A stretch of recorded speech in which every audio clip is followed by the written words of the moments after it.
apakah kan? InsyaAllah. Ya. Okey, mula. Okey, kita tengok hari ni kita akan bincang latihkan diri muka matematik darjah 5, 8.1 muka surat 234. Okey. Kita tengok soalan nombor 1. Okey Aris, baca. Perjalanan sebuah bot ke arah hulu sungai yang meliputi dua tempat yang terletak di tebing sungai mengambil masa 6 jam. Perjalanan balik bot ke arah hilir sungai mengambil masa 5 jam. Jika kelajuan arus sungai ialah 2 km per jam, berapakah kelajuan bot di atas air tenang? Okey. Kenal pasti dan definisikan masalah dalam persoalan di atas. B. Tentukan andaian yang perlu dibuat dan kenal pasti pemboleh ubah dalam menyelesaikan masalah di atas. Okey. Boleh jawab tak? Okey, sekarang ni kita tengok apa formula yang terlibat. Apa formula dia? Saya bantu sikit. JKLM, ingat tak? Jarak ataupun sesaran sama dengan laju darab masa. Ini formula dia lah. Kan kita kaitkan lah soalan ni dengan apa formula dia.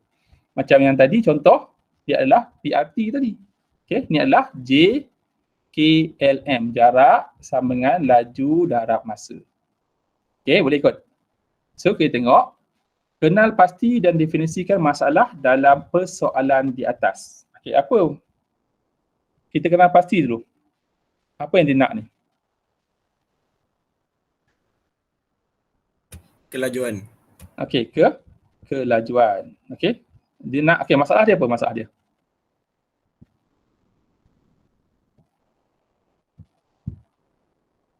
Okey, dia punya kena pasti tadi betul lah kelajuan kan? Kelajuan apa? Kelajuan apa? Arus sungai. Arus sungai dengan apa? Ni apa ni? Masa. Dengan masa lah. Kan? Masa perjalanan lah kan? Dengan masa perjalanan. Okey. Cikgu, kalau cakap tempoh pergi dan balik ke hulu sungai, boleh ke? Tempoh tu masa lah. Masa perjalanan lah. Kan? Boleh je. Tempoh pergi dan balik tu masa perjalanan lah. Perjalanan pergi dan balik. Tak apa, boleh. Tak ada salah.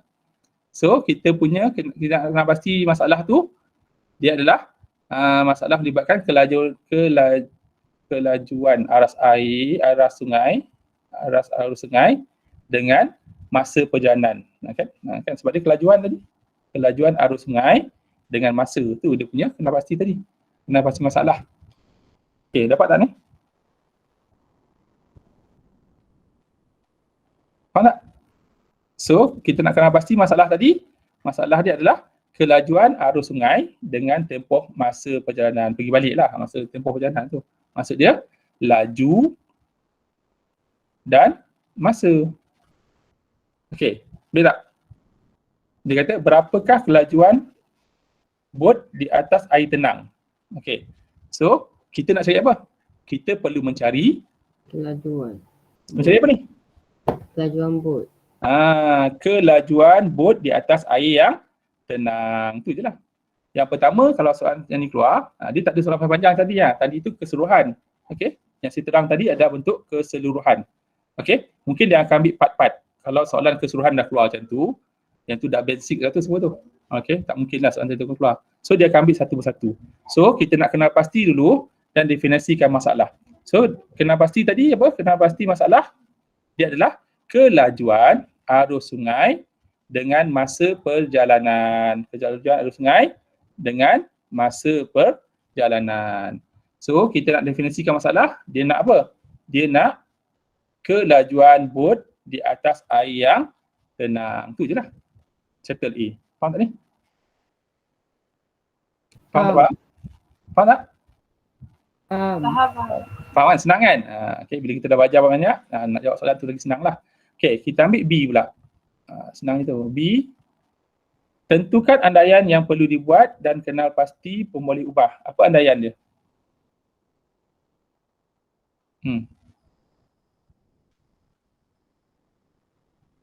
Andaian dia?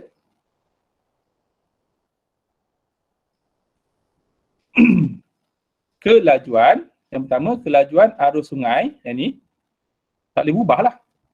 Kan, kalau berubah tak aci lah. Faham tak ni? Kita andaikan kelajuan arus sungai itu tidak berubah. Faham tak ni? Sepanjang masa lah. Dia sama je. Okay, tak logik lah kan? Okay, kita andaikan kelajuan arus sungai itu sama, tak berubah. Faham tak? Faham. Faham tak? Okay, apa lagi kita boleh andaikan? Bila dia kata mengambil masa 6 jam. Mengambil masa 6 jam, masa dan laju ni melibatkan apa? Okay, mengambil masa. Bila masa tu dapatkan jarak yang sama, so laju dia kita andaikan laju bot tu sama, seragam je. Kan? Kalau laju dia berubah, okay, laju dia berubah, so masa dia akan berubah lah. Kan? Sebab jarak tetap. Okay, so kita andaikan bila masa dia tetap, so laju ni pun kena tetap. Itu yang kita buat andaian. Faham tak ni? Faham tak? Faham. Okay. So apa lagi kita buat andaian? Andaian kalau kita belajar fizik, kita belajar apa kata orang? Kita belajar geseran kan? Bot dengan air. Okay, bot dengan air.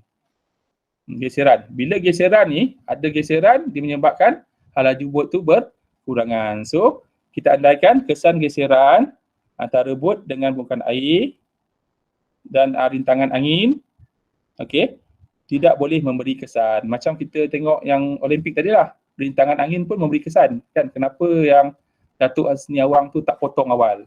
Kan? Takut dia rintangan angin tu. Tu kita andaikan rintangan angin dan geseran, okay, tidak memberi kesan kepada kelajuan sebenar bot. Kata dia abaikanlah rintangan dan itu dia punya andaian lah. Faham tak? Okay, kemudian kena pasti pemuli ubah. Apa pemuli ubah dia? Pemuli ubah dia adalah S sesaran, okay, sesaran, hal laju dan masa. Okay, faham tak ni?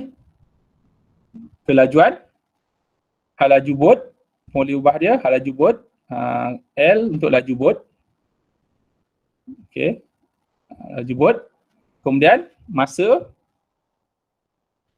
masa dalam bentuk apa? T, contoh dia T adalah masa. Okay, dan S sesaran. Sesaran daripada sesaran apa? Sesaran jarak antara dua tempat tersebut. Itu dia punya andaian lah. Okay, boleh tak? Ni kita buat kumpulan sebenarnya ni. Cantik. Alright. Okay, boleh? Ni kita stop dulu. Okay. Boleh tak boleh? Okay. Okay, jadi nak stop ni. Okay, stop.